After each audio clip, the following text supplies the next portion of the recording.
only forward. And we're going to go ahead and do this here, right here. What's that? Hit play on this thing. All right. Oh, the thing. Yeah, the thing. Here we go. It's going to start in 3, 2, 1. Mother Night, fold your dark arms about me. Protect me in your black embrace. I sit alone, an impotent exile, whilst this force, this presence, returns to torment me. Me. Impotent.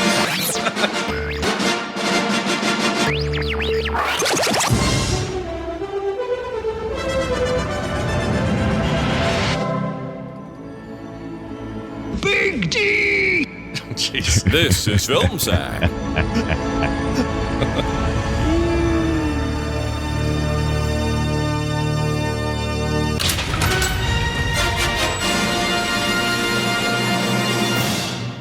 Oh, sure.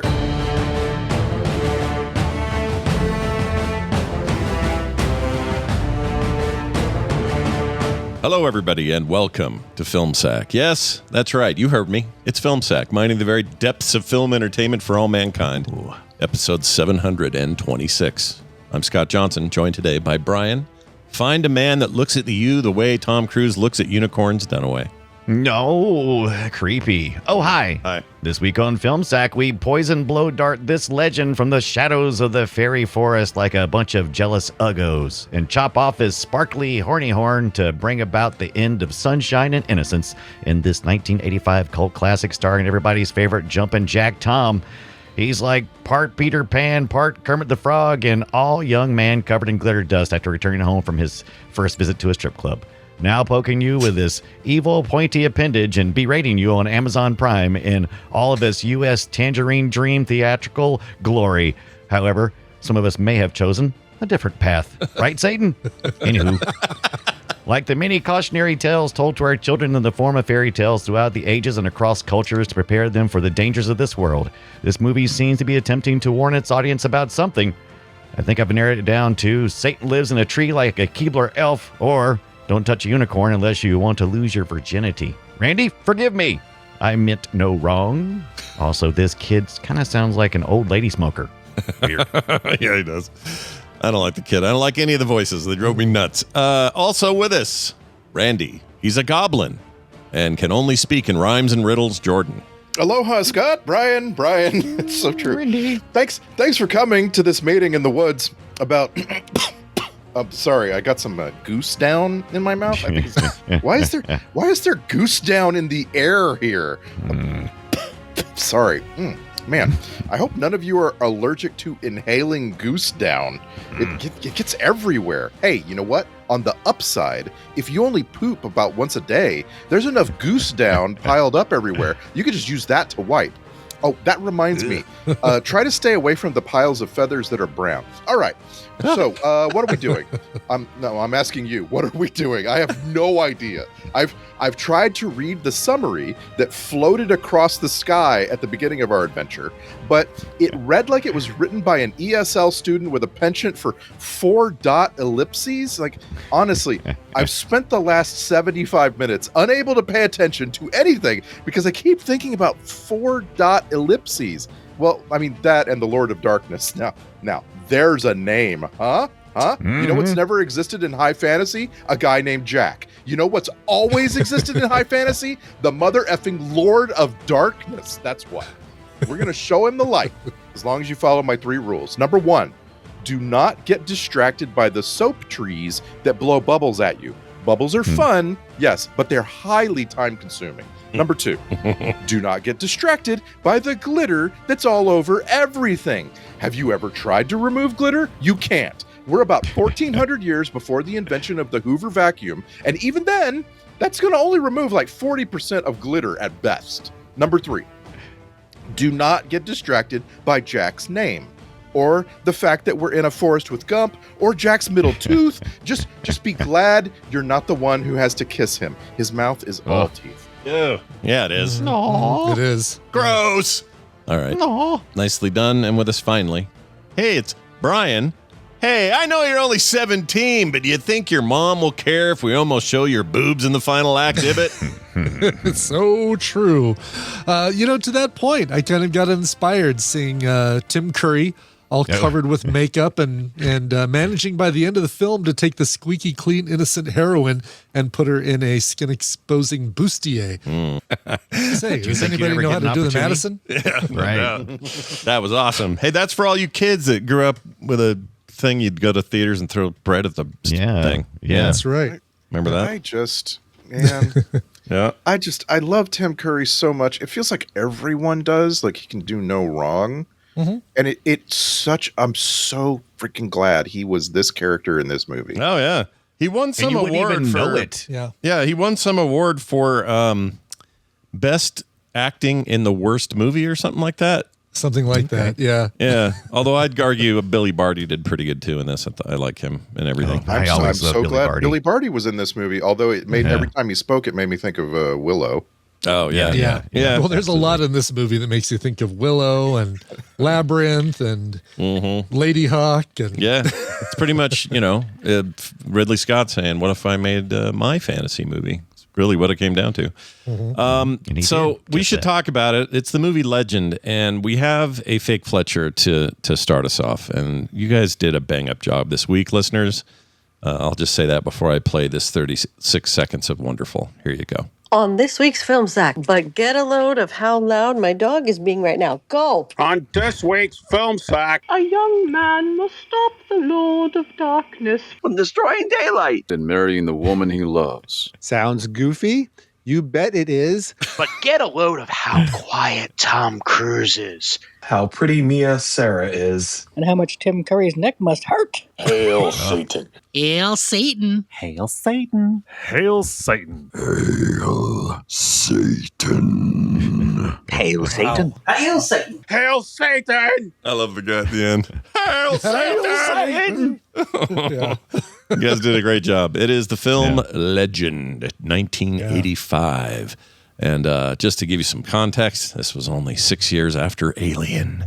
So and 1 year before Top Gun. Yeah. And not, 2-3 years after Blade Runner?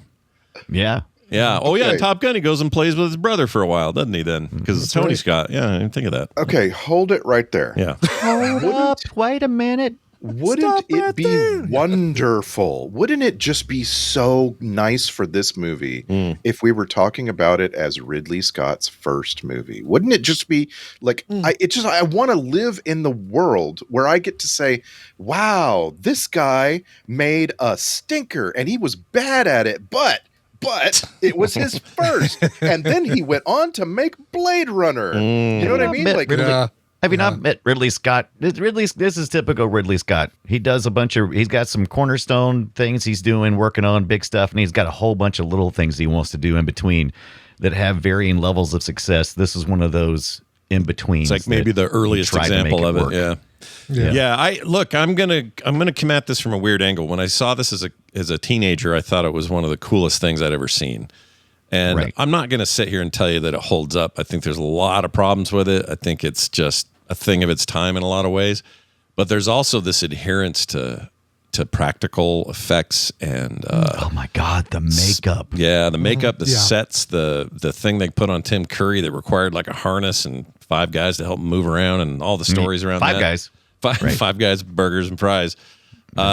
Is to me still like really impressive. It's just the overall execution. Well, Dunaway, you're going to have to tell us more about this European release because it had a Jerry Goldsmith score. It was not the synthy Tangerine Dream really? thing. Not Tangerine Dream. Yeah, that's right. It was released in Europe first, and then I believe, if I remember correctly, and then our version was with the Tangerine Dream because I didn't think the American audiences would be able to appreciate the mildness of what was going on with Jerry Goldsmith.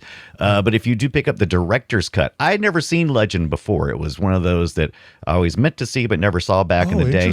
I watched the Prime version and I thought I was going to die. And then I picked up the director's cut and I'm like, this speaks to me. Now, that's going to be controversial because if you go online, you'll notice that there are some very passionate people both ways. If you saw it back in the day, that Tangerine Dream really meant a lot to you. It makes it mixes the flavor of what you want. If you've watched it more recently, the director's cut, or if you've ever seen it before, director's cut may be better for you. I'm just amazed that after watching this, your first thought was, I want to watch it again. Well, I was like, I couldn't understand because I was like, I don't understand, because I ordered the DVD director's cut because I just wanted to experience it, and I knew this is one of those big touchstone for a lot of people, cult classic stuff. And so I watched the one on Prime, and I'm like, I don't get it. I mean, the story is all over the place. The characters are out of, just crazy. This whole thing has like a dream aesthetic to it. Am I missing something? And I just watched the first 20 minutes of the director's cut. I'm like, holy shit, they didn't have that stupid text scroll at the beginning that meant absolutely nothing. They busted right into it. Jerry Goldsmith, even though I love Tangerine Dream, I got tons of their albums and stuff. I love it. But man, the Jerry Goldsmith made it feel like it was an actual a real movie story. It's almost making me want to watch this thing again, but boy, just this close, but it's not going to quite work. Maybe bits of it I would watch again. Right, but for a second, watch that Amazon Prime, because that thing is sackable. Yeah, I don't know why they went with this synthy thing though for something that was so fantasy. I mean, obviously there's a bunch of story about how they didn't think American audiences would jive with the Goldsmith one, and it was an era when synth was in, for lack of a better term. But, to do that today would be suicide for your movie, I think, unless it's Tron or something. Labyrinth did it so much better the following year with David Bowie mixing all that stuff in, but he was actually on screen. And but yeah, this is I like the rock integration, like the yes, or at least the vocals from what's his face, Geddy Lee. Geddy Lee's right. Anderson.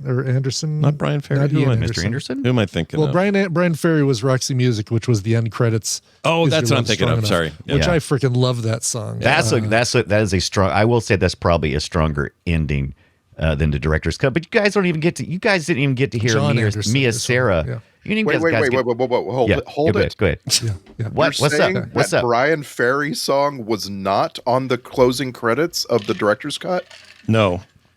What? I do not believe it was the best thing in the movie. Yeah. Here's the deal. Yeah.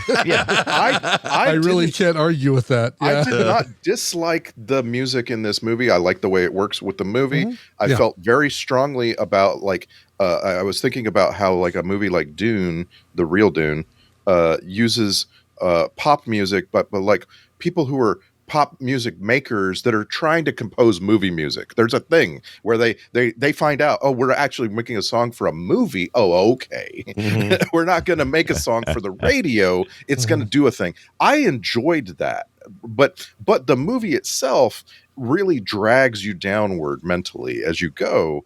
And then I got to the very end and I'm like, well, I'm glad that's over. And Is Your Love Strong Enough starts playing.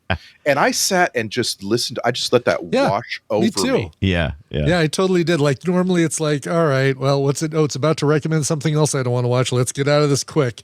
Unless I think that there's going to be a stinger.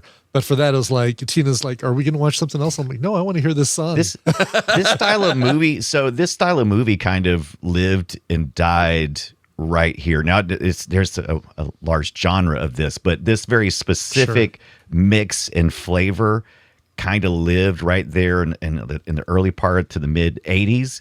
And really did not carry on beyond that. So having nostalgia for that and having that music hit, that's fine. That's perfect. Nothing wrong with that, baby. Yeah, I'd argue cinema-based fantasy tales stalled around now. And then it took Lord of the Rings to fix it. It really did. Like I don't think there's anything great between those two. The whole time I was watching this, I was like, dude, we could have made Lord of the Rings in 85. I didn't think it would be possible, but on this budget, how it looked, I'm like, maybe they could have done it. Yeah, they could have told probably a lesser. The problem with Lord of the Rings was always these gigantic battles are impossible to show and all that. So they would have struggled there. I feel like there's danger, and if you've got people in rubber suits, it doesn't feel like it's danger.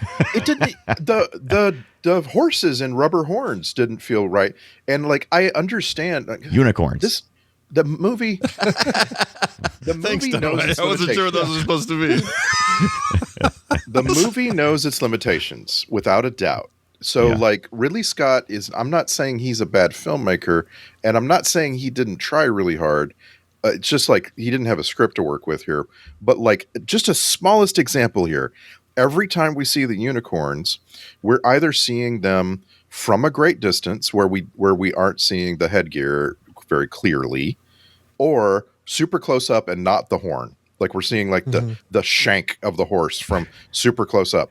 And like you never get a good shot, a good look at what a unicorn is supposed to look like, because why go to all that effort? Like strap a horn on a horse, put it 100 yards away, you're done. You know? Yeah. I tend to agree. They talk about that a bit in the trivia about how those are literally, like you said, they're not taped on, but attached to these horses, and it took the horses forever to calm down and not to accept flip it. out. Yeah, have you ever tried to put a little carpentry tape on your dog's face? They'll lose their shit. Oh my gosh. No, get it off. I was wondering how many, because they were like all hopping around and bouncing around on each other. I was wondering, are there outtakes of these horses like stabbing each other? These rubber unicorn horns where it's like, yeah, I don't know how much, we cared about animal safety back then, probably less than we do now, but it didn't seem very nice to those poor white horses. But I mean, it's effective enough for 1987 or 85. Sure. It was a Lisa Frank thing, right? It was right there, like it was my front of my folder for high school, right? That those some unicorns, but I didn't like how they lit them, because I didn't realize how veiny white horses are. But they are. They're muscular and weird, man. They're weird. When there's some of those close up faces, and they lit it from below on those unicorns and tried to like soften it, because I expected a softening, but it got worse, and it was like, I could see that thing throbbing on its face. Let me tell you about the most disgusting thing with horses. You don't like, you see a beautiful brown, or a pony just flying by, like what a majestic animal. When they're white, let me tell you what shows up real bad. Their butthole, everything. Their like butthole. Just nasty groin, nasty. It looks like they've been sitting in their own shit like that. White horses, there's trouble with that. Wow. I understand the idea of it is beautiful, but in actual execution, it's like a polar bear. If you looked at them, they look like a pea-soaked turd rag. They do, yeah, because their hair is translucent, right? Isn't that they don't actually have white hair? Yeah, it's really gross. Weird. They're like yellow and pee-pee looking. Oh, is there like a polar bear with a unicorn? Is that a thing? I don't think so. A unibear? A very interesting fantasy creature. Unibear is pretty good. I like that. I like it. I found speaking of Tim Curry's makeup, so in the European version, I don't know why you can clear this up if I'm wrong, but I believe he doesn't show up for like 2/3 of the movie at all, right? They don't have that intro. I'm not sure about the European version, because there are 3 versions. There's the European version, there's the U.S. Tangerine Dream version, and then there's the director's cut, which was not found until later on. There was a bunch of production problems, too, including a huge fire that destroyed all the sets. Yeah, the set got wrecked midway through. Yeah. But I'm not sure about that, because I have not watched the European version. I've just watched a director's cut. And he shows up pretty early on in this. Okay. I love the fact... we kind of went through this with Blade Runner, with that opening dialogue that Harrison Ford has to read off, and it's like, I don't know if I care for that or not. We watched a director's cut of. Didn't we all watch the director's cut of the Blade Runner? I think so. I've seen it for sure, but I don't remember if we did for the show or not. I don't remember what we did. Yeah. But to Randy's point, the intro earlier was like talking about having to read all that crap that. I was like, Jesus, is it ever going to end? We're ever going to start the movie? Well, it was so poorly written. Like, I don't understand how a movie director who's working with a known writer can't come up with some words that make sense and are easy to read and tell you the backstory. Like, it was like, it almost took away from the film. Like, can you imagine? He was not happy. Ridley Scott was not happy with the theatrical release in the U.S. especially, and he wanted to release a director's cut. So it may have been, I'm not sure what pull he had at that time, so that probably would have fell to the editor if they want to add that in there. So I don't know if he would have had input into that. Well, I'd argue, I say this with full belief and right from the gut, his two of his best movies are director's cuts and not the theatricals. I would say that would apply to Blade Runner, and it absolutely applies to Kingdom of Heaven, which is garbage in the theater. And the director's cut, while long, is one of my favorite movies ever made. Like, Still need to see that. so weird. Jerry Goldsmith's is not great in this, which is a good thing because it takes a back seat to letting us know the characters, understanding what the characters are, understanding that Mia Sara is like a princess and kind of addicted to fairy creatures.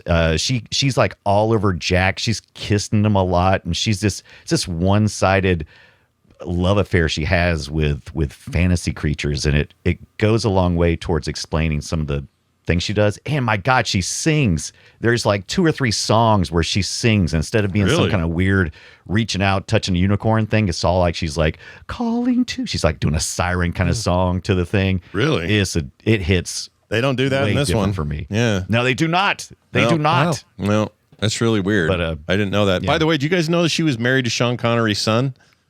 No, I did not. Yeah, Connery? She was married to, I don't have his name here, but anyway, they had a kid in 1997. They got married in 96, had a kid in 97.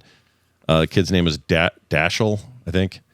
Yeah. Divorced in 2002, and now she's married to Brian Henson and has been since 2010. A little Henson connection. Oh, funny. Yeah, so kind of crossover with the better fantasy movie. Right. Courtney. Yeah. But you think of like the trivia, and this is certainly a cause for scrutiny, is that Jennifer Connelly was considered for this. And I think somebody just said, oh, this is a lot like Labyrinth. I'll bet Jennifer Connelly was considered for this and wrote that in. Yeah, 100% correct, dude. I think I saw that and went, that's a little convenient. Yeah. I don't know if the movies were being filmed at the same thing, but I do know Wikipedia said, and I haven't read the article, but Wikipedia said that Ridley Scott reached out to Brian Froud, whose baby appears in Labyrinth, right, and done a bunch of work with Henson's and stuff. You know who Brian Froud is? You guys know who the Brian Froud is? Bell. No, I'm not sure. Oh, he's done all those. He's done so much fantasy art stuff. You've definitely seen his stuff before. But yeah, so Ridley Scott reached out to him, and Brian Froud was like, nah.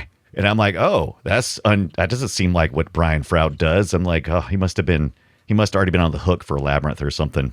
Gotcha. He did Labyrinth and Dark Crystal. Yeah, I think the cool thing about Labyrinth is it buys so hard into the Muppets as your creatures, and we're okay with it. And this has to do. Like they had to dress Robert Picardo up as the bog witch. I would have never known that if I had not have read. Yeah, that it was Mucklebones popping out of the water. It's an amazing performance. Bit of really good performance and really good makeup. That stuff's like crazy. And that's I guess where I walked away again respecting, not just saying, hey, Tim Curry should be like the devil and have a couple of horns. They're like, no, he should have the horns the size of Boss Hogg's car from Dukes of Hazzard. I love it. There were times that, like I pointed this out to teens, like if you think about it, it looks like there's somebody sitting on the top of his head with their legs straight out. Mm-hmm. That's and great. You're looking at their crotch. Yeah. Yes. I love it. That's a great way of putting it. I didn't think of that at all, but now I can't unsee it. Like they're massive. Once you think of it that way, you can't unsee it. It's really something. I'll read this trivia while you look that up. Tim Curry's darkness makeup was a nightmare, according to the trivia, not just the 6 hours it took to apply, which I actually think sounds low. It seems like it should take longer. But anyway. That's fast. It says the original 3-foot fiberglass horns strained his neck so badly that Bob Bolton had to redesign them as hollow and lightweight. Each day ended with Curry soaking in a bath for an hour to dissolve the spirit gum of adhesive they used. One day, too impatient and claustrophobic, he ripped the makeup off, tearing his skin. Ridley Scott was horrified and shot around him for a week while he healed, accidentally creating a dramatic buildup for the character's reveal. So anyway. I love it. Yeah, that just sounds painful. Oh, it sounds awful. Really right there, that photo that I just put in there just looks like some veiny legs sitting on the top of the back of Tim Curry's head with the legs going straight out. Oh, is this the model? I kind of want that. That's a 3D print model. That. Oh no, I guess that's not the 3D print. That is like a pop culture shock. That's right. That Sideshow looks great. collectibles. I don't know why they did the chin I'm so gonna- wrong, though. I hate the chin. Yeah, that thing is too long. It looks like definitely looks like a scroat. I mean, Yeah. come on, It's it's just totally hanging down the way it 100% is. scrote. Yeah. Yeah. Yep. Hotter it gets, the further that thing hangs down. Ugh. Yeah, I don't colder like it it. gets, up it Yeah, goes. closer Right it up into gets. his mouth. Yeah. Yeah. I like to think those are Tom Cruise's legs sticking out of Tim Curry's. I've seen way too much of Tom Cruise's legs in this film. He's always squatting. Oh, I'm like, what are you doing, tons squatter? of legs, yeah. Yes. And he's Yeah. he's got, I mean, he's a muscular thigh boy, but my biggest beef is Yeah. that he doesn't seem like a fairy to me. Like, he doesn't match. To me, he's No, like he's not a fairy. He's a forest boy. yeah, but he's like Tarzan. He's a little like Tarzan. He is. He's a Yeah, forest yeah. boy. He's He's like like a couple of Tarzan. Jack. All these little Jack. fairy people just decided to welcome him in, but I think somebody dumped him off on the in the forest one day. I want to know what this movie feels like if it's better written. Like if you give every character a cool fantasy name instead of just like tapping out and going, I'll just name him Jack. We'll just name him Jack. Yeah. Yeah. I wrote my own lore about Brown Tom because I'm like, Brown Tom. Okay, because Tom Cruise is on set and they couldn't call him Tom because that would be too confusing. So they said Brown Tom. That makes sense. Really? In my head. Wait. No, that's not what they Oh, did that's for what you're real. saying. That's just right. That was just my fill in the story in my brain. I like it. Yeah. I like it a lot. Yeah, he's just a weird bit of casting. I guess they just about had Johnny Depp was this close, just like inches from Johnny Depp, and then he had something else he had to do. And It's weird. It's weird he went from Risky Business and then kind of went back a little bit to playing, what is it, like 19 here or something. But he, I guess the character's supposed to be closer to like, 15, 16 or something. It's just closer to her but age. it's a world before the invention of time or before time was a thing. that was so stupid. That was Yeah. so That- stupid because then you go into Lily's friend's house, and clock. she's got a clock on the mantle. Yeah, clock. You know what? Not in the director's cut. Well, but here's the thing: like, you can't say the phrase "back before time." Before time existed, you're talking about going back in time to talk about a thing about time. Right. Yeah. Oh, that was dumb. I know. So hold on before we get too far away from Tom Cruise and Mia Sara here. Yeah. I looked it up. I looked it up. I looked up all of the production dates and everything. So Mia Sara was cast when she was 16. Yeah. She turned 17 and then made the movie. Yeah, she's 17. in Tom this. Cruise was cast when he was. Hold on, I had this right here. Damn it! He's Tom just Cruise like was a couple cast years older than her. when he was 22. Yeah. Okay. They started making the movie. He turned 23. He turned 23 on set. Kissing on the So- ladies at 20. So yeah, they're kissing. Yeah. He's a 23-year-old. She's a 17-year-old. Yeah. I say all of this because what a different time. Mhm. Like Right. like Sure. like Ridley Scott was already a dirty old man. Tom Cruise, you know what I'm saying? Like what Yeah. a completely different time. Was he a dirty old man? I don't know. Was he? He's just always he was. He would be a dirty old man if he was dirty. I don't know. Yeah, I guess. Yeah, sure. Right. The age thing is a little bit weird. She talks about it in a bunch of interviews and stuff, but so she's just about to jump straight into Ferris Bueller after this. And Tom Cruise, like 6 months later, is Maverick in the first Top Gun with Ridley Scott's brother. Like, what a weird difference 8 months makes. Like, Yeah. Well, like I said, Ridley Scott made this in between a bunch of other projects, and it feels like they just kind of kept moving pieces around, going, "I want to do this." And he, him and the writer, they were kind of working towards something, and they probably put all the pieces in place. So we're gonna get Tom Cruise, we're gonna get this, and it just kind of, it seemed like a real rush at some point where they just had to like just put it together and say, let's go. yeah, Let's get it like going. I think every director at some point in their career has notions of doing a fantasy epic. I really feel that way. Right. Feels like all of them Yeah. try at least once, and I think this was his attempt to do And that. And Like a rite of passage. You've got to make one. Yeah. Just to, Yeah. and there are a lot of people who think he succeeded wildly. There's a huge fan base for this movie. Oh, absolutely. Yeah, I think if you saw it as a kid and you didn't have all these other great new things to compare it to, then this was great. This would have been great as a kid. I didn't see This it would until, have fed my eyes and my imagination. Like I don't need. They would have been speaking so above my head that the things they said would have seemed profound to my young Brian, right? Young Brian. Young Brian, So yeah. young Brian.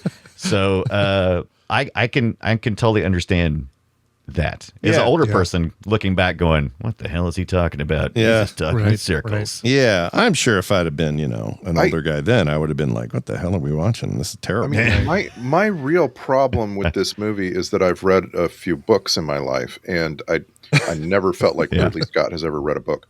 And this is like, I don't think that's true, but keep going. These were based on fairy tales, short stories, right? I'm sorry. I just have to say again, the text at the beginning was written by someone who is illiterate. Okay. Could have been the other guys, all I'm saying. Okay, fine. William Hortson or Hortzberg, or whatever you say Shorts, his name. right, the guy who wrote Angel Heart. Oh, shit. Shotgun and the chode? Yep. I mean, you knew when you said it. I had to. I knew when I said it. I know. It was coming. Couldn't help it. I didn't know. Oh, yeah. All he's written is Thunder and Lightning, The Georgia Peaches, Legend, and Angel Heart. And then he tapped out. Yeah. Yeah. Oh, the Georgia Peaches? Is that like the League of Their Own? It's a Dirk Benedict joint. What is this? I don't know what this is. Georgia Peaches, a.k.a. Follow That Car. Oh, okay. Is a Roger Gorman production pilot for a proposed TV series. It's about undercover FBI agents, and they ended up changing it to Follow That Car. And I don't think it ended up.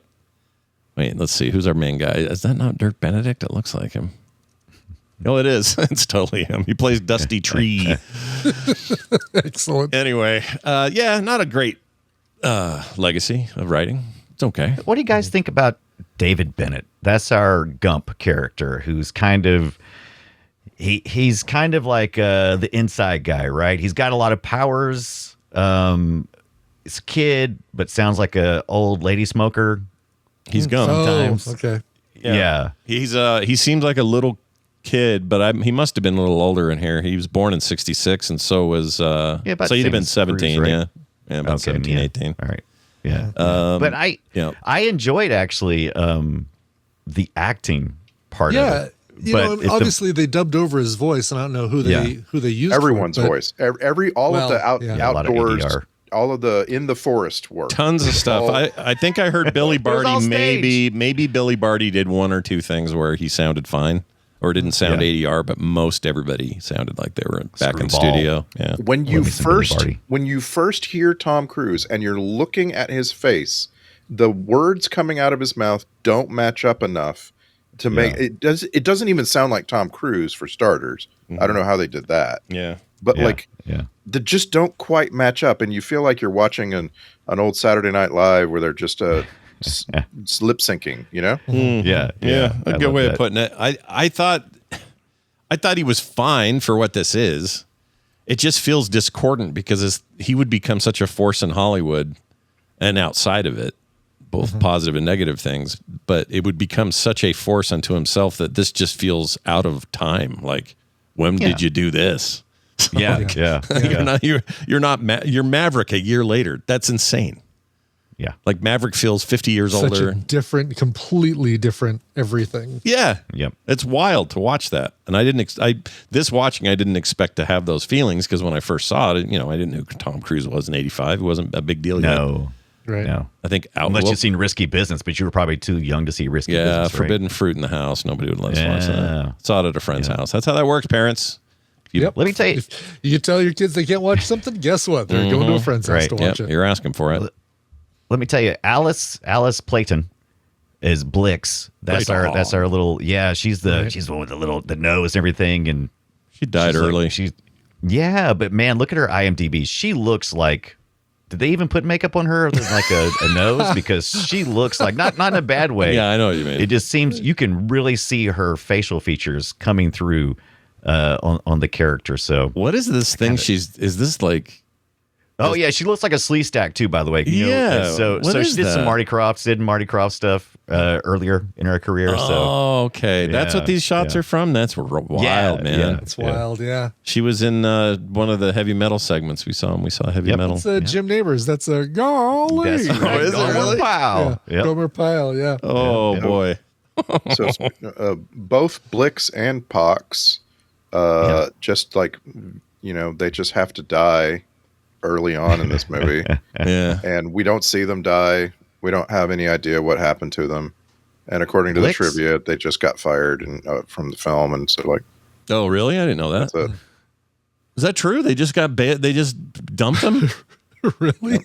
That's Wow. that's They were- crazy. They were halfway Where through is- filming the movie when they got cut from the movie. The Goblin Lady, Blix and Pox. Blix and Pox. The Goblin Lady who's in there just to okay. Yeah. That's wild. The blow darts the unicorn, goes down into the dungeon area, and then poof, gone. I think that gives Yeah. us our kitty in the sink a little bit, doesn't it? Yeah, no They're- kidding. I mean, yes, but Yeah. I mean, we're so I feel like we were told that they died. Well, they one of weren't them got shown One of die. them gets booted. pulled down into into No, the pit. that's Blunder. Yeah. He's Wait, he gets okay. pulled in the pit, and then he is like cooked in a pie later almost, and then they save Oh, him. he's the one that's cooked in the pie. Okay, that they Yeah. put out. All right. Okay, so the Yeah, Goblin. It's I it's thought funny not knowing. God, the get your details lore of straight. What happened? I was gonna say, like, Really I was, funny. I was watching intently, but I was losing interest quickly. Oh, the that's speed my at which favorite I was phrase ever. losing, the speed at which you were losing interest outpaced how well you were listening. So it's weird how man. we watched a 90-minute movie, which if you can somehow just erase the beginning and the end, like there's a bunch of extra filler at the beginning and the end, and like this is more like a 75-minute movie. And Yeah, it's still, there were so many scenes where I'm like, would you hurry up? The setting up of the reflectors took forever. Yeah. And then like when they finally get the reflectors set up, the light itself doesn't travel at the speed of light in this movie. It travels at the speed of a brisk walk. Molasses. Yeah.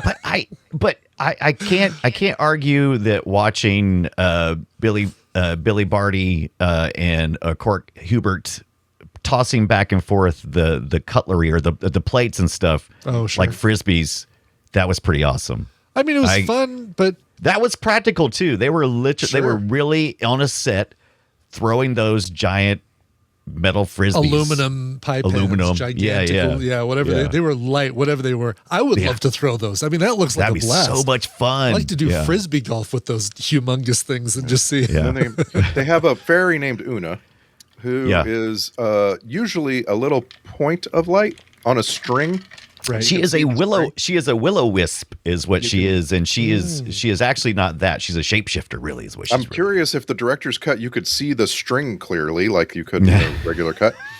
Yeah, I saw it too. Kept glinting off the awesome lighting. In there. You guys can do like I do. I turn the brightness way down. That way, the movie magic keeps happening. Also, there was a choice. There was a choice back then in those days to get. We'll hear it when we do clips, but the Goblin voice and the kid's voice, they modulate them.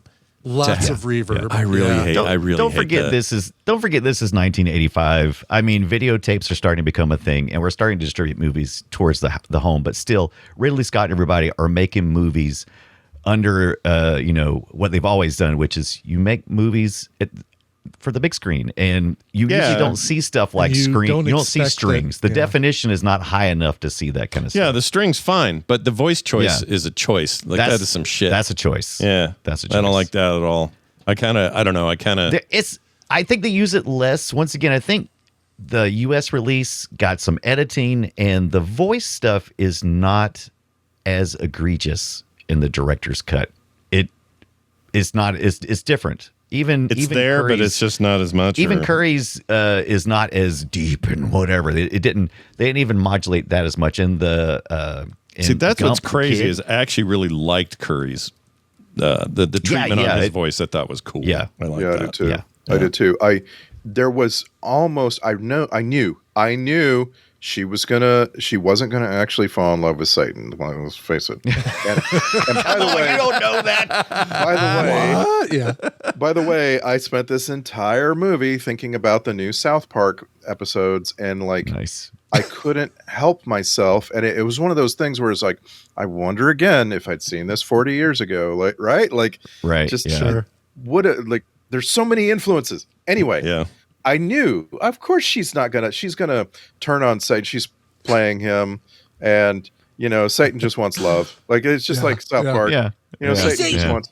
Hey, Satan. Yeah. I'm sure somebody's going to tell us. I'm sure some hardcores can also tell us it's not Satan. It's darkness, and he's not even darkness. He's not even big D. He's little D because he's talking to Big D in the fire. Apparently. Yeah, I couldn't remember where that clip was talking about Big D, and I can never remember what it meant. But if he had been purple instead of red, character design would have worked just as well. My opinion, just my opinion. Yeah. I think there. By the way, I want to say something to our listeners. When we do the fake Fletcher thing, and I put out the word that hey, we're doing a thing, and they all go, send us in calls and everything, which I love that they do. There were about 5 or 6 people who would not say "Hail Satan" in their, really? recording. Yeah. Well, they didn't say anything about it. Nobody said in the call like, "Oh, I can't say this last bit," but I'll bet somebody somewhere. I bet these 5 people are like, "Oh, I got institutional childhood religion trauma. Yeah. I can't say this." Yeah. So I'm not making fun of them, Dunaway. I'm just saying like, oh no, I don't think you are at all. You were just making that statement that you put out a request to do something that some people are uncomfortable doing. Yeah, which is totally fine. Yeah. To those who couldn't do it, no judgment. I get it. It's, it is what it is. But Hail Santa. Yeah, Hail Santa. Way better way to do it. Perfect. Mm-hmm. Yes. Before we get too far away from Mia Sara as the as Zelda, I'll never get too far from her. I love her. I know it's really good. It really no is. matter like what the restraining order says. Yeah. and I want to point out I'm not just saying she's the Zelda trope here. She is literally called Princess Lily. She is not. This isn't your princess is going down an underground castle trope. It's stated that the princess has been captured and is being held in another castle. Yeah, in another castle, and another Keebler tree elf. Yeah, a lot of people always gave Ridley Scott shit for that. They thought he was riffing on the game, and he adamantly claims he isn't.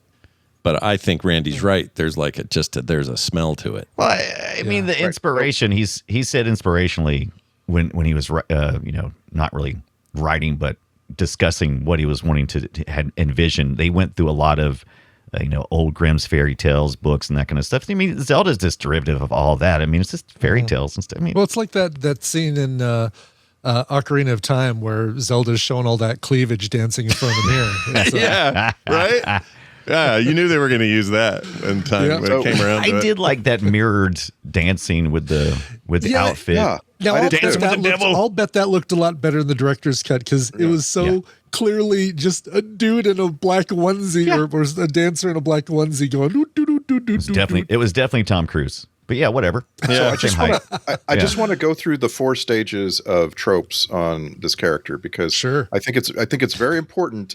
There's a grief. Sorry, we don't just say the one thing because it wasn't one thing. She starts out as the trope called Princess Classic, right? Right. Princess Classic is the trope that everyone knows. She's a princess. She gets captured, and then what? The second stage is called Break the Cutie. Yeah. So. Okay.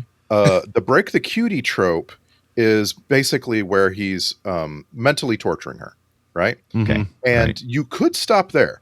But then she goes through the trope called corrupt the cutie.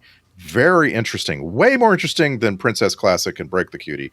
Corrupt the cutie is a different trope where we're starting to wonder, is she going to become malevolent? Is she going to be, is she going to give into this? Like, I don't know why his powers don't work or something. I don't know. It's weird. This guy's almost all powerful, but he can't get a girl to right. He's in love with innocence. That's the problem, right? Sure. Yeah, and it also tests the early comment about, do you trust me, Jack? And now Jack has to truly trust her, and it's all that shit. I trust her. I trust her. So again, you could stop at Break the Cutie, and then she's just ruined. You could stop at Corrupt the Cutie, and she's turned to the dark side. But this one goes on to Badass Princess. Badass baby. Princess my favorite. Is, yes, it's where everybody wants it to go, right? Sure. Because she doesn't really need Jack. You know what I mean? Like Jack, I don't know. He fishes a horn out of some water, I guess. Great. Good. What's that pool? Oh yeah. That worried me because when he was fishing that's not the ring later on, but when he was fishing the actual unicorn horn, so they could reattach it with some super glue. He reached his hand in there. I'm like, dude, that's gonna be hot. It's Right. gonna be You would hot. You're gonna think. burn your hand. You would think, but no, it's just a regular pool of water that the horn was slipping into. Like, what's the urgency here? I don't know. Yeah, but, me too. Yeah. But anyway, she becomes badass princess, and she still needs a little bit of help, but she doesn't need full on saving, and that's nice. I like that. Yeah, it was all right. Yeah. I thought she looked really cool in that getup. I was a little put off by just, I don't know, you're gonna put a 17-year-old in one of those sheer top things, and Have you seen the Labyrinth? I mean, Yeah, come but on. I know. Was she a little older?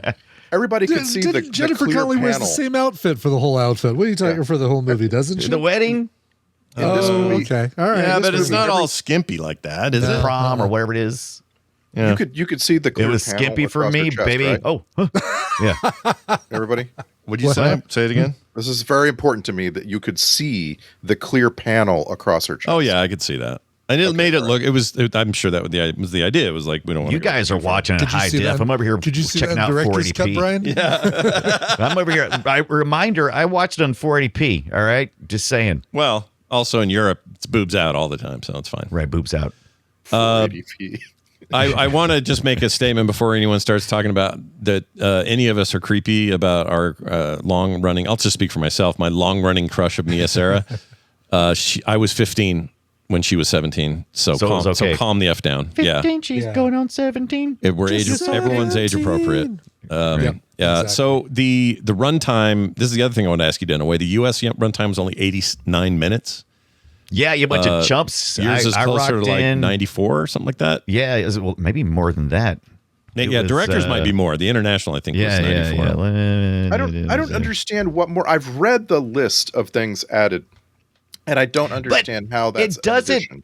It doesn't do it justice because it's so much more than additional footage. It's alternate cuts that fundamentally change your impression of the character's motivations. And I've seen people poo-poo it. It's like, that was that. I'm like, yeah, but cuts are super important, dude. I mean, if you have Mia Sara kissing on Tom Cruise and being the aggressor, it changes it, right? So I and then her singing and seeing everything is magical. It seems like there's more of an innocence to her, and her character feels more full to me. Where in the other cut I watched, I was just like, I don't know what's going on. I'm like, why? What's her motivation for doing dumb shit? Just being I a will admit dumbass. there were things that I wanted more explanation for, and like 5 seconds more would have helped. Like, Right. for example, when they finally dispatch Satan, they're in an underground cavern far into the bottom of the earth, and then suddenly he's flying up into space in the sky. And I could have into done the with- abyss. I could have done with just a little bit more understanding of how he went from the cavern deep Right. into the earth. How it to went the from sky. that. Right. How it went And from this to the alien ending. I don't know. Yeah, right? it was. It's I was like- going to say it was exactly like the alien ending. Yeah. Yeah. And then once he disappears up into space, he's like escaping the solar system, and I guess he's going further into the Milky Way galaxy. He Right. becomes some stars. He becomes the Orion Right. Pictures logo. Yeah. And and like just a tiny bit more, like if they had just put at the very beginning an explanation of that, some forces took several stars. You wanted and more to combined read? them. Right. Yes, I wanted substance. Do you know what I'm saying? Yeah. I got you. Absolutely. So that's where it kind of, it gets confusing because we definitely are looking at this and going, oh, that's Satan. Everything in that online cut seemed like that's Satan. It's just the devil. It's not darkness, which is, like the opposite of light that we think of when we read fairy tales and stuff. It's much more plays it like Satan. I didn't care. Plays it like Satan. Yeah. I didn't care for that. Play it, as much. and draw me like your Satan girls or Your French Satan. Yeah. Your French Yeah. Satans. your French Satans. I'll bet the French Satan is way nicer than the regular Satan. Oh, if I had to sure. guess. Yeah. I all of that, everything you guys said is true and more. The tone of the U.S. version is just this weird, that synth thing works for Blade Runner. I don't know. Didn't really work for me. I think the synth thing is actually valid. I mean, if you watch the one on Amazon, I've given it a little bit of grief, but I think most of our complaints, if you haven't seen it before, are going to be things that make it special to other people. Like the Labyrinth. If you replaced the Labyrinth music with, Jerry Goldsmith instead of all the Bowie stuff and all that wild, I would be pissed. I'd be like, you ruined it. Yeah, that's a fair point. And that movie, You ruined it. That movie is doing similar things musically, right? Yeah. Like it's almost exactly this sort of the same. But you have Bowie there, and it's like Bowie can like go, Bowie's there. I'm gonna sing a song and roll these balls around and talk to puppets. This isn't really my hands. This is somebody standing behind me. Right. I love that. It's still my favorite trivia of that whole thing. But Yeah. we got to go back to the weird swamp lady for a second. Nobody knows that's Robert Picardo until you know. No. Yeah. Meg You know, you don't know. Mucklebones. Yeah. That's wild, He's such a great physical actor. And when I think of him, though, I don't think of him being a great physical actor, but holy smokes. Yeah, and he's having a run like he would be the taxi driver in Total Recall, the robot taxi. He would end up being in these strange, weird roles. And it wasn't until Star Trek 10 years after this where he's just kind of normal. You know, Robert Picardo, bald head, off we go. There's a couple episodes of, Mannix or some shit. Yeah. Mannix. Something our dads were into, whatever. And now he's like this nerd Hall of Fame guy. But this is one where I looked at that and went, well, who is that under that makeup? And little would I have ever guessed.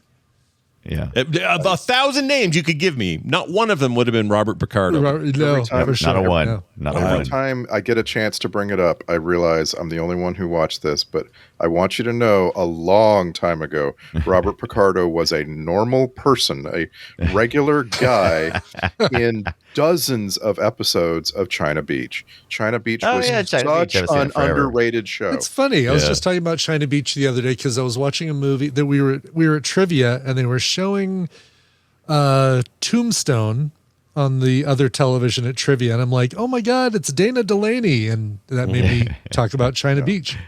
Yeah, China Beach is great. He was the other doctor in that show. Like, dude, he was like in MASH, you always had, like the main surgeons in a tent, right? Yeah. He was that guy, that other guy. I didn't know. China Beach was like hot for a couple of seasons. I mean, you couldn't move without people talking about what was that? China Like Beach. 87, something like that? 88 to 91, Okay. I want to say. Yeah.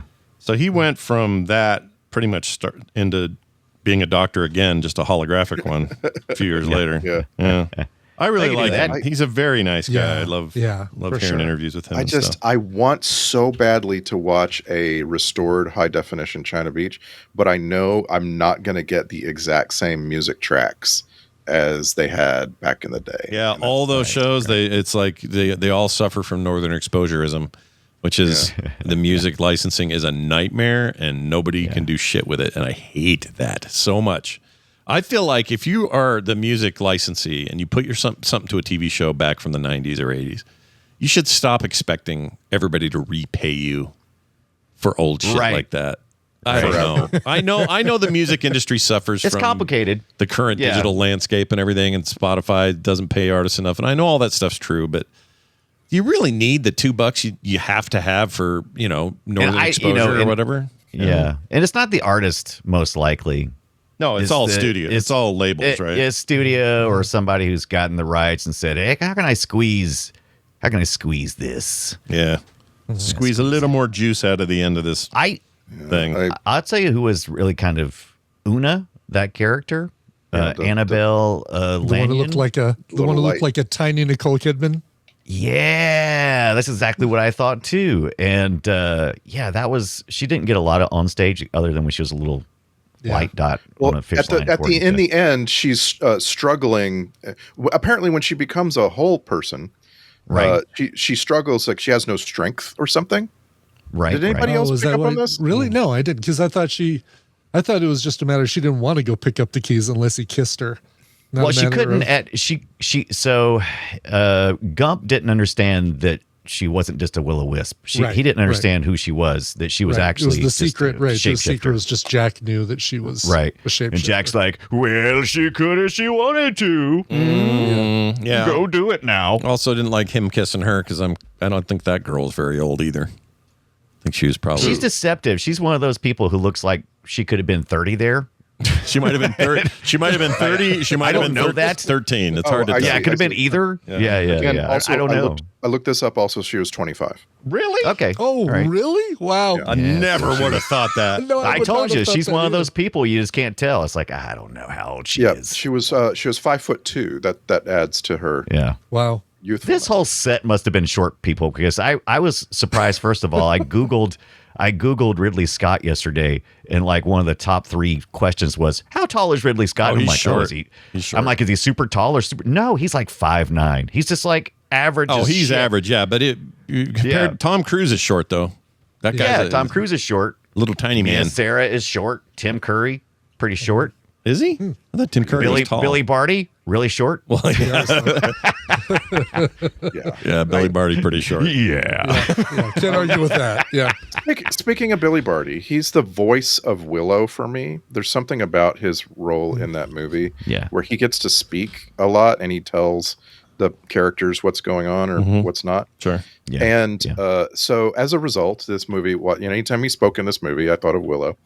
And then I got to thinking about how Willow is the example of this movie with orchestrated scoring.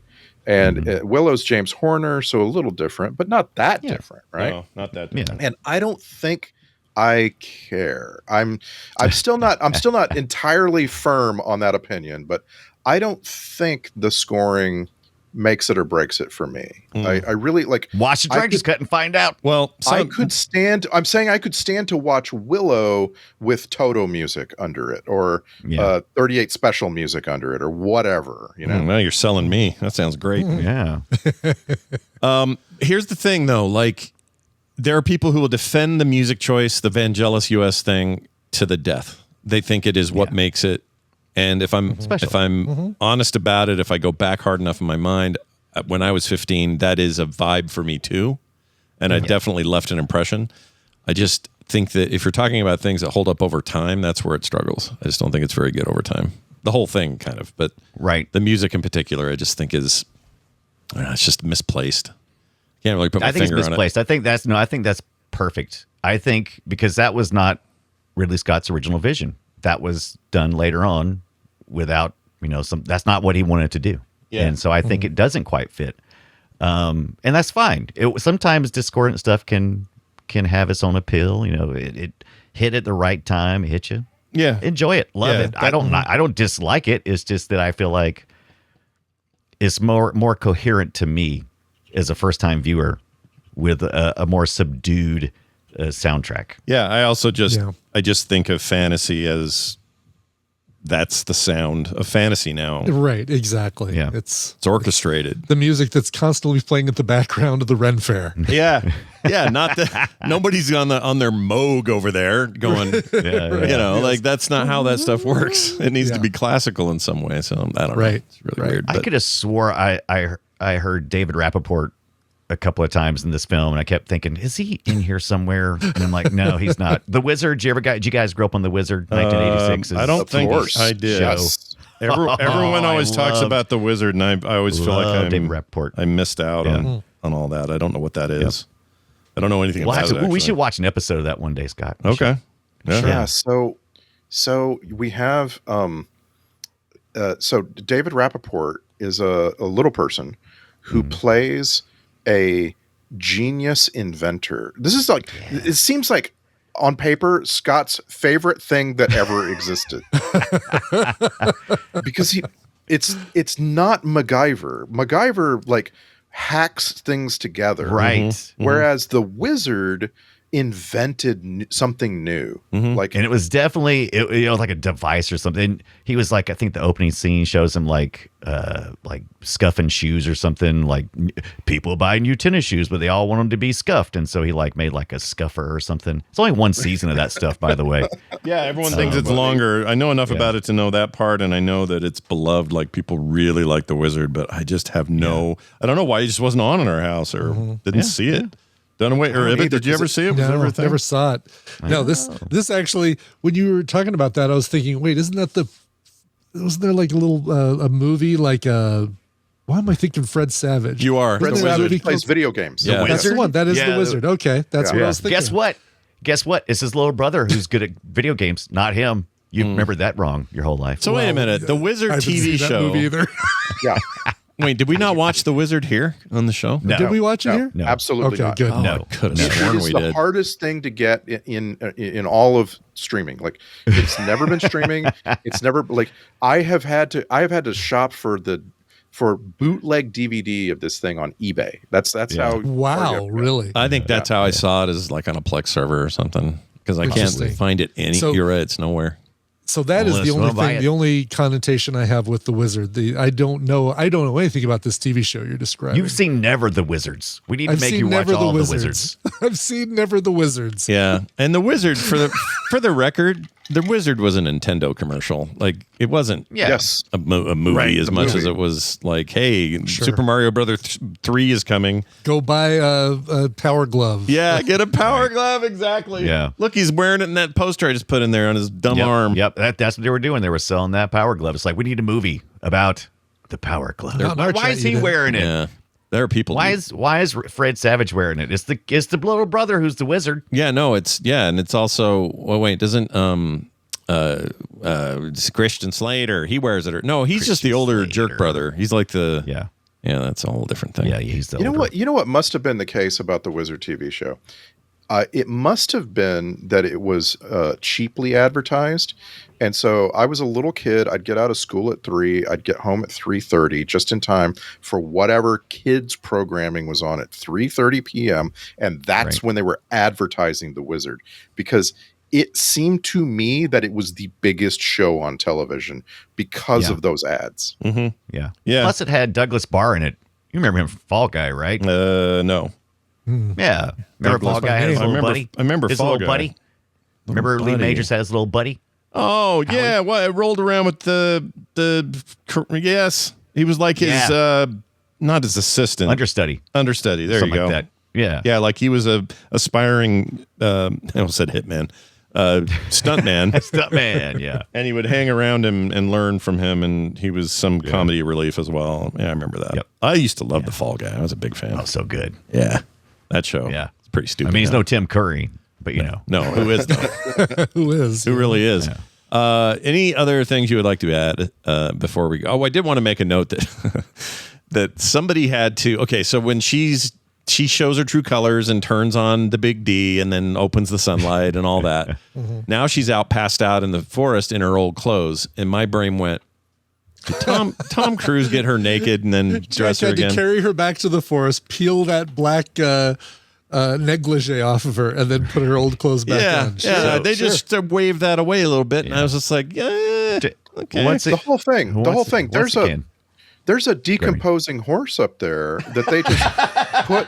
It's not horn dead. It's to. just dormant until you put his How antenna back on. Like it's that was actually going to be my final note. Like I was bothered. I was disturbed by how long had elapsed between the death of the unicorn and the reattachment of the horn. Because, like, now, what is it, an undead unicorn now? We need to see that. I want to know. Yeah. So, if you watch the director's cut, it explains the ending in a different way. It's implied that she was just having a dream. Oh. The whole thing was a dream. That sucks. Right. Yeah. F that shit. Well, well, no, wait. It's implied. Wait. Yeah, no, the way because I saw this alternate ending, and it's implied that it's not implied. She wakes up. Tom Cruise is like, "Oh, she doesn't remember this. Cool. I can convince her this was a dream." Oh, that's different. That's how I took that. Yeah. If that's the case, that makes sense. Okay. Here's the thing I was going to say. Mia Sara. This is just so ironic to me that we're doing the show when we're doing it. That new To Kill It. What is it called? How to Kill a Unicorn. What is it? Death of a Unicorn. Death of a Unicorn. She's in that, and it's. Oh, is she really? It's after like what decades of just not doing movies. She just shows up in this thing. Let me see if I can find where her. I credit watched this movie and I don't remember her being in it. Where is it? Tom Cast. She was the unicorn. Fantastic. Why can't I find her? Did I get misled here? Hold on. Producers. Well, maybe I have this wrong. Am I thinking of the wrong unicorn Are you movie? thinking of Tia Leone? No. Shit. Maybe you're thinking of The Last Unicorn with Mia Farah. There's something about this. Hold on. All right, Mia Sara. Here we go. Here we go. She's okay. Time Cop was kind of the last thing she did. Oh no, you know what? It's The Life of Chuck. I got the wrong movie, and there's no unicorns involved. Never mind. All right, perfect. That is weird. You're right, Scott. That is weird. That's the new Mike Flanagan movie that's supposed to be awesome, and no one went. But I can't wait to see it. Oh, Gotcha. wow. Yeah, not enough people went. Gump. Tom Hiddleston, Jacob Tremblay, Mike Flanagan Mark directing. Hamill, Karen Gillan. Yeah, and when do you get Mia Sara around? Pretty much every 2 decades. She's No just, kidding. She just backed the F out of Hollywood and said, "Yeah, I'm gonna go make a baby with Brian Henson. See you guys later. We're gonna make a Muppet baby." Muppet babies. Well, anyway, Yeah. anything else before we transition to our next phase? No. I love how you pause and then tell us what we're going to transition into It's instead super of effective. Yeah, some kind of fairy from floating thing to a full-fledged fairy. yeah. We don't want to be we don't want to go full butterfly or anything like that. No. Well, let's get to it then. We got a number of these piled up, and I will start with this. This is some sounds that I thought of Ibbot because he doesn't like mouth sounds, and this early on goblin conversation had some sweet mouth sounds. So enjoy this. Are you not the most loathsome of my goblins? Gross. Oh, I Swallow. yes. I'm surprised I didn't make a note of that because it was like, oh, please pull the microphone out of her mouth. Yeah. Now we know it's a her, and she got fired for some reason. I don't know what the hell happened there. Probably those noises. Could have been, yeah. Ridley's like, I can't deal with it anymore. I don't know what he talks like. Does he talk like that? Sure. I mean, he's British, so it's something like that. Yeah. All right. Here's let's talk of some double use of a word by Tim Curry. Innocence.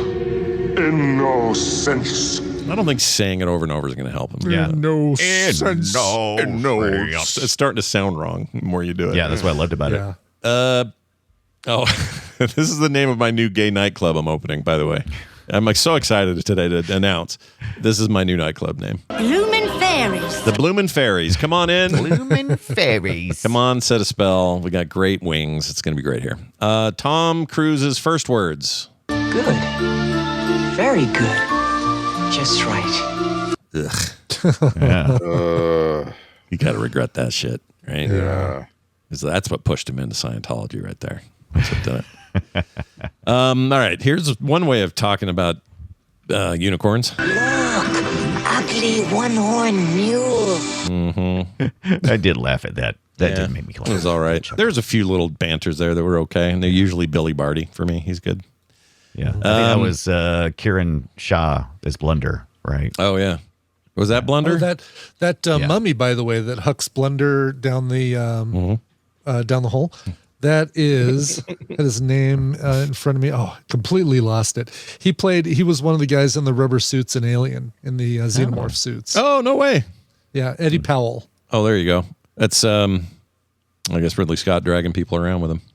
Yep. I really liked you in that suit. Come be in another one.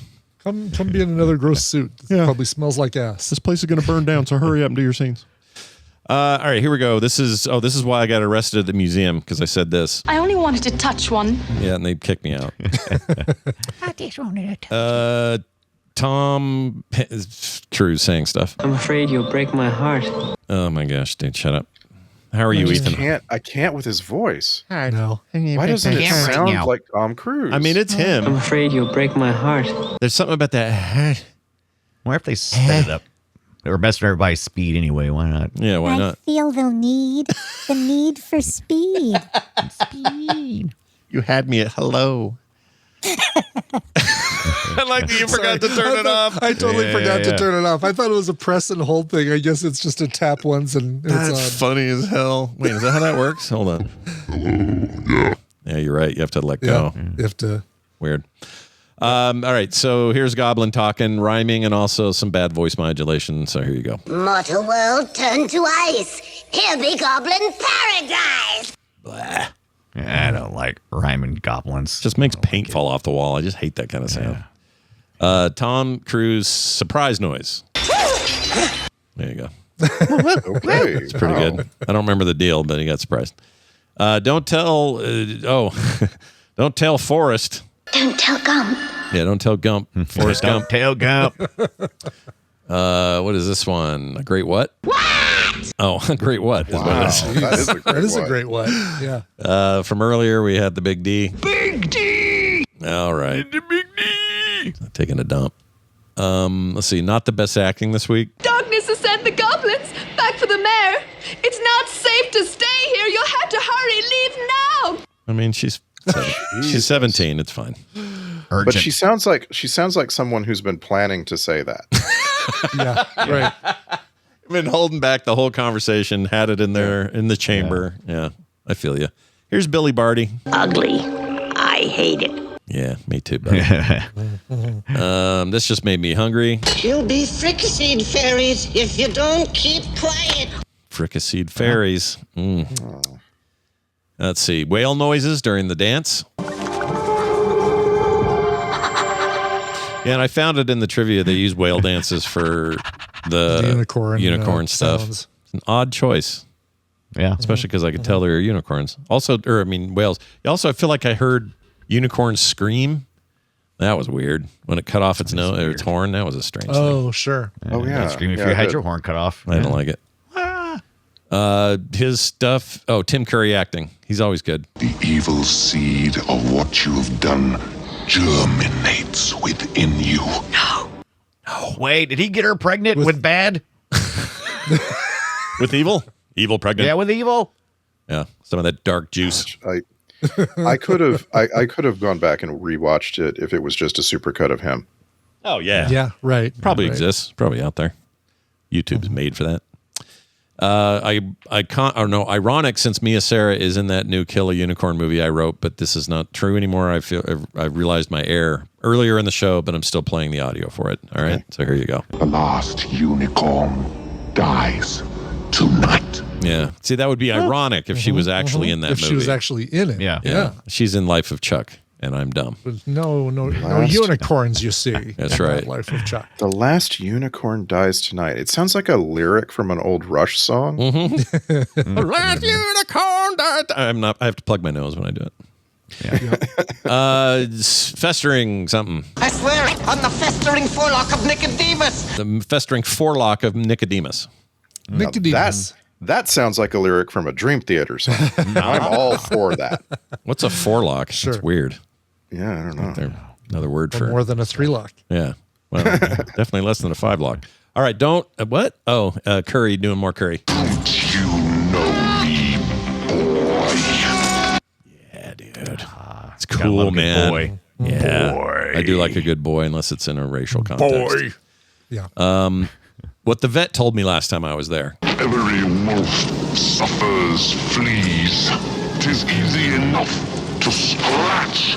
He's a little dramatic, but we got the stuff and put the powder on the dog, and it was I fun. mean, Lord of It's now Darkness. every quote you play, I'm now gonna be like, that sounds like it's from a Blue Oyster Cult song. Like, every quote you play. Yeah. Sure. This whole movie's full of that stuff, I think. They all sound like they're from Dragon Force songs. I gotta talk to Dragon Force. All of their lyrics feel like they were taken as quotes from this movie. One of my favorite things ever is how often a movie like Dark Crystal gets referenced by heavy metal bands or goth bands, and this stuff was influential, man. I think this would have been like that had it been better, you know? Like this could have been one where you'd hear, oh, that one song by Megadeth is all about, Tom Cruise beating the devil or whatever, but nobody cared enough. Most annoying characters of 2025. I'm going to go ahead and put this one in the running. All right, here you go. It's that shirtless kid. Ugh. Ugh. Kill him, Jack. Hate it. It's like a high-pitched Dalek. Oh my gosh, dude. Can't unhear it now. All right, I know what that means.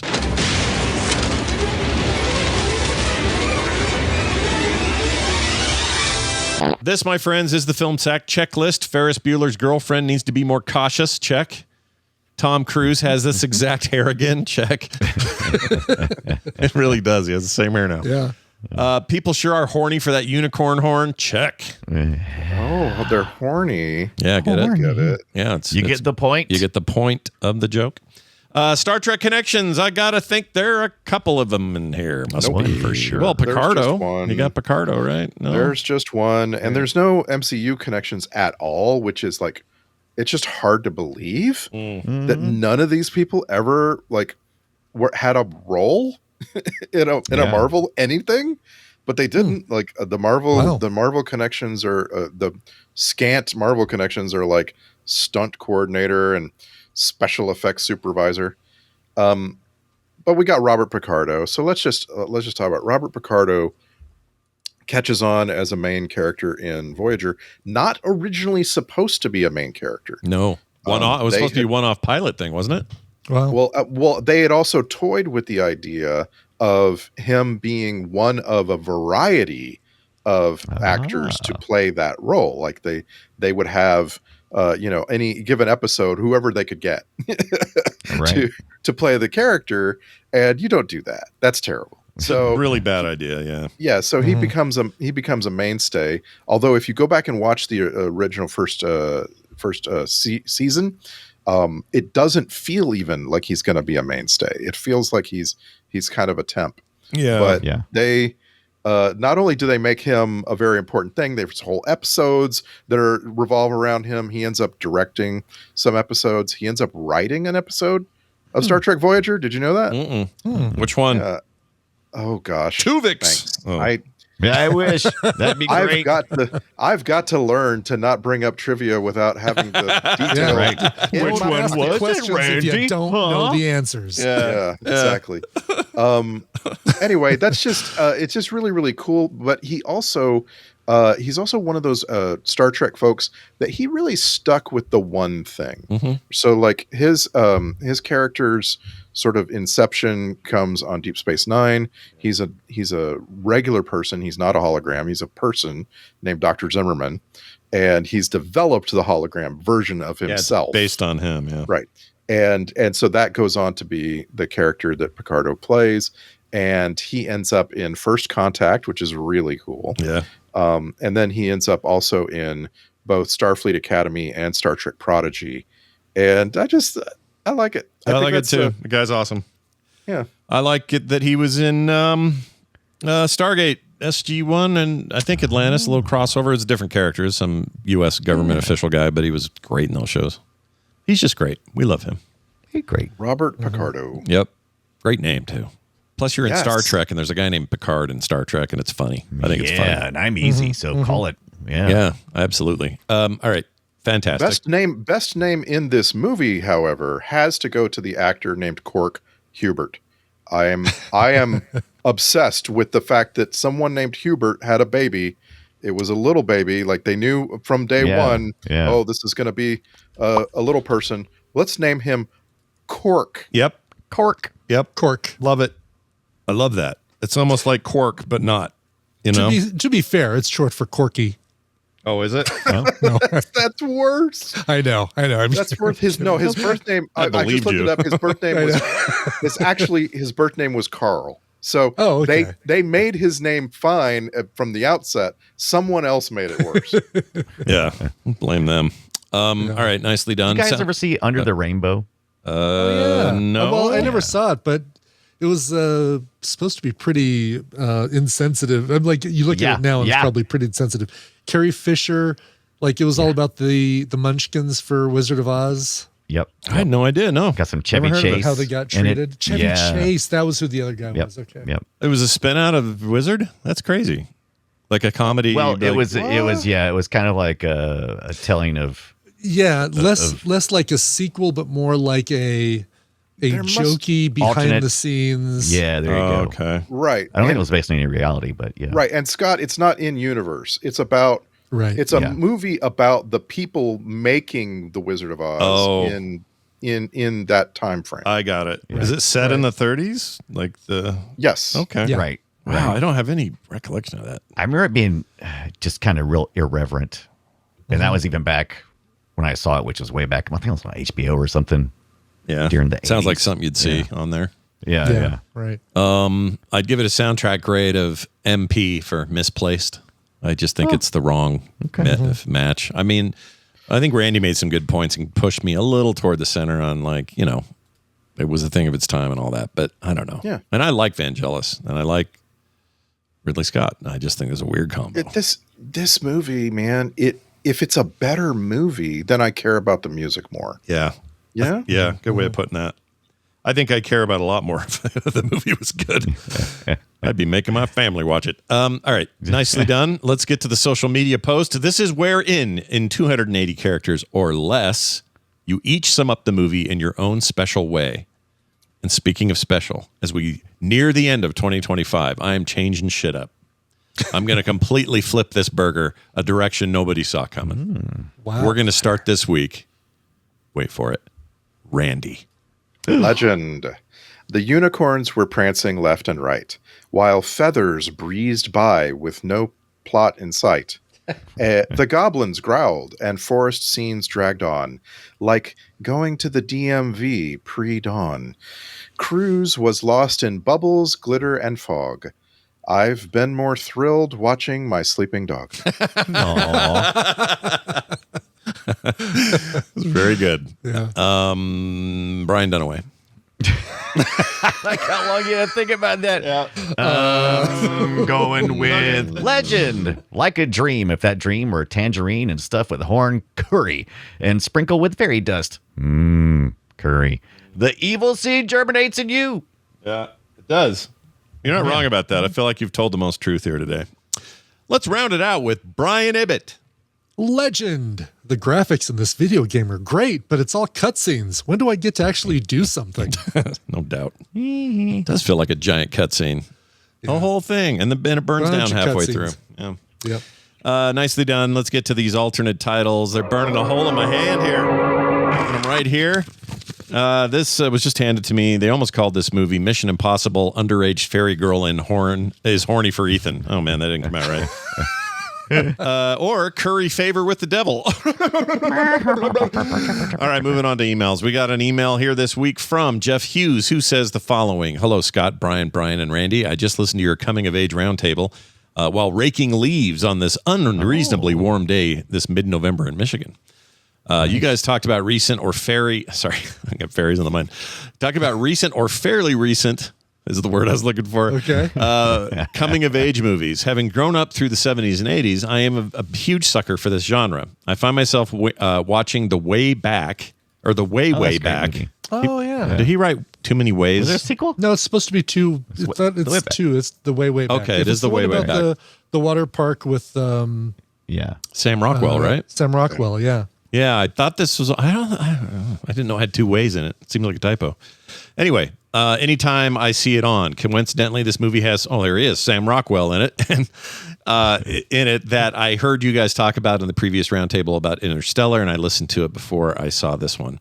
It's a fun movie, also starring Steve Carell and Maya Rudolph. I enjoy the show so much that I find myself re-listening to your episodes and miss the old instances with you and Randy Deluxe. Well, thank you, Jeff Hughes. It's very nice of you to say. Good news. Randy Deluxe is here. So am I. Yeah. The instance lives on. The blood is running. Or no, pumping. The blood is running. Oh, hold on. Somebody turned that off. Jeez. It's the wrong metaphor. It didn't work. I'd never seen this. It's good. This movie, The Way Back. I knew it had Sam Rockwell in it. Is it purely comedy? Is it? It is coming of age comedy. So it's like, there's some funny bits because Sam Rockwell is this like burnt out owner of a water park, and this kid comes to work for him that you're basically the proxy of. Is it kind of based on that weird? No, Adventureland. Yeah, it's not that amusement park where they decided to try and do a loop de loop. Yeah, the one where I think they tried to make that too with Johnny Knoxville or something. Johnny Knoxville, and they did make it, and it was okay. I mean, it was did make it.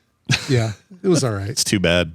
It was like exactly it had what you'd potential. expect it to be. Yeah, it's good potential though, and you get You get somebody like him there to work on it. But It no, seems the way back. I just remember like really loving the movie, really full of heart.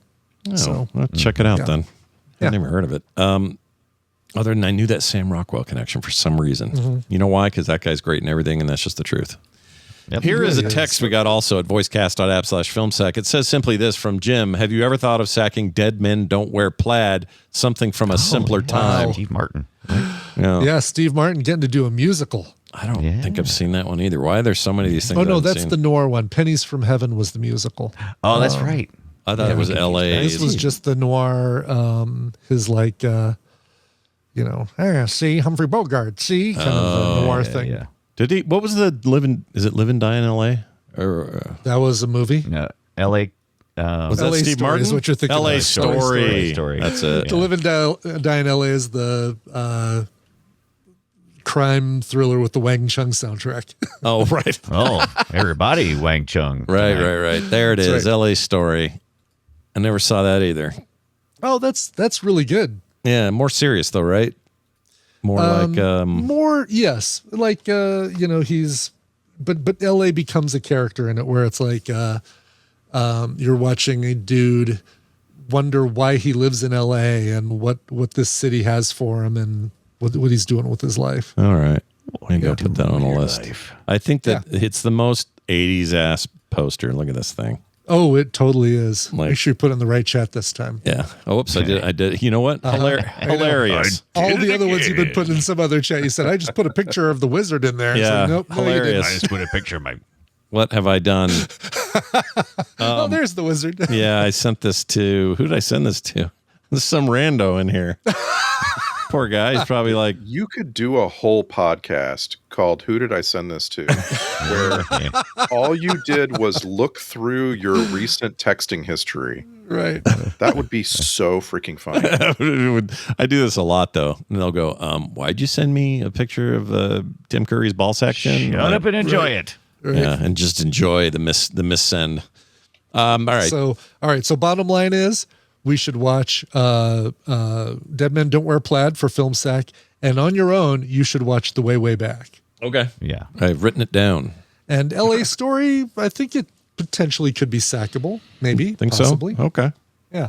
It's like it's not like serious like It's- Grand Canyon serious. I think it's the cutest. Like it's the cutest I've ever seen Sarah Jessica Parker play a character, like just this adorable, super manic pixie dream girl. My gosh, the definition of manic pixie dream girl. Really? Yeah. Maybe she invented it. You never know. Oh. Maybe I don't know who is far back. considered the OG on that. Probably like the proto manic pixie dream. yeah. Like, I can't even it's a say hard it. one. Who's the Breakfast at Tiffany's? What's her name? She's kind of pixie. Hepburn. No. Oh, is it Audrey Hepburn? Yeah. It's Audrey Hepburn. Yeah. That's right. Not, She's not kinda- Catherine, but Audrey. Yeah. She's sort of a pixie girl thing. kind of. Yeah. Or she could have been if she played anything like that. I don't know. I don't know if she was ever manic. I never even thought about that. Because you got to have the manic, right? She's manic. You got to have the manic. And we're back to manics. All right. We did it. Now we move on to this. A quick note of some patron folks who have joined us. We had a pretty good week with these people. People heard the term no commercials and ads. They're like, what? And then we said pre-show content every week. They're like, oh, I'm sorry, what? Monthly special episodes. Oh my gosh. All these fun things. Oh, Randy and I have to get together. When are we doing that? Shit. It's my fault. Right after this episode. I wish. Hey, it'll come soon though. It'll come soon. If I didn't have a bunch of shit today, I would do it today. But anyway, other cool stuff, like you can get art prints in the mail from me that are movie related. I have one that's kind of inspired by Legend this month. You guys will have to check it out. Oh, very good. I'm also late with that, but whatever. You giving us the full Tim Curry? Giving you the full curry. All curry, no rice. Anyway, that is at patreon.com/filmsack. New folks like Tom Glade or Gialde. I'm not sure how you say this. Gialde. How would you say that? Gilded? Gialde? Gialdi. Yeah, it's just different. I like it though. Yeah. Brian Salzla, Reed Otis Kaufman, and Robert Driscoll. Yeah, amazing Driscoll. folks. Thank you all for joining us, and please check it out at patreon.com/filmsack. Our next movie is 2011's Limitless. Oh, Limitless. Yeah. Limitless. Bradley Cooper. Yeah. There's any limits to that? There's And, no limits. De Niro. Oh, shit. Really? Yeah. Didn't know that. I think. Unless I'm Robert De Niro. no, Robert Jeffrey, Robert Jeffrey De Niro. His ugly brother Jeffrey. Am I wrong? I'm going back. Let me look. Why do I think De Niro was in this? Because he is. Because I am absolutely 100% correct. That's you are 100% correct. He is in it. Yeah. So is Abby Cornish. So is other people. Anna Friel. Yeah, I like Anna Friel. From the Pie show. Yeah. Pushing Daisies. Yeah, which is funny because it's just saw a movie with the pie maker in it. You know, yes, we did. Yeah. I don't want to give it away because it's a fun reveal. Find out about that on the pre-show. Yeah. It's a nice reveal. You know? It is. Yeah, guess what? Now, guess who's been spoiled now? They're not spoiled. You have no idea. Yeah. Here's the thing. We only talked about one movie. All right, but my wife, my wife was completely surprised at that moment. She had no idea that was coming. I kind of knew just from the voice, but my wife was like, and she has special thoughts for that guy. Oh, really? Yeah. Me too. And let me just say this: he's gay as a French horn, so I'm safe. Everything's fine. Okay. All right. Oh, good. Yeah. I used to say that all the time. I don't know if it's okay to say anymore. She could change his mind. You think so? She could turn That's him? what they say. That's what the ladies say. All right. That's what the ladies say. Ladies, write in. We heard you. Yeah. Don't write me. No, don't write Dunaway or spoil him any further on a film he hasn't seen. That's going to do it for us. We'll be back here next week for more. We hope you all have a fantastic Thanksgiving weekend here in the States, because you will have that before we talk to you again. But we'll be here next weekend, next Sunday, with a brand new episode. Until then, for me, for Brian, and for Randy, I am a part of you all. See you next time.